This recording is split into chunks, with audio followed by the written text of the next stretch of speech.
বিনা দাওয়াতে কোনো ব্যক্তি অংশগ্রহণ করলে তার জন্য জায়েজ হবে কিনা দাওয়াত খাওয়া? বিনা দাওয়াতে যারা খায় তারা বলে ওইখানে আমার রিজিক আছে। এটা কোনো কথা রে ভাই?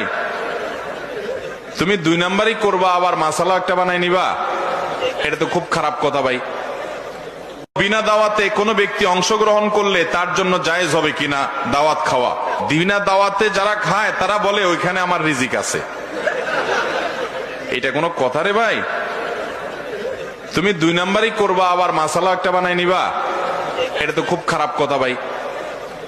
বিনা দাওয়াতে কোনো ব্যক্তি অংশগ্রহণ করলে তার জন্য জায়েজ হবে কিনা দাওয়াত খাওয়া? বিনা দাওয়াতে যারা খায় তারা বলে ওইখানে আমার রিজিক আছে।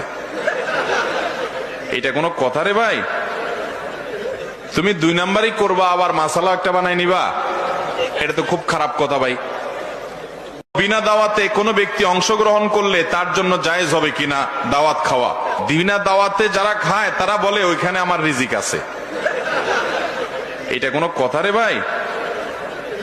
তুমি 2 নাম্বারই করবা আবার মাসালা একটা বানাই নিবা, এটা তো খুব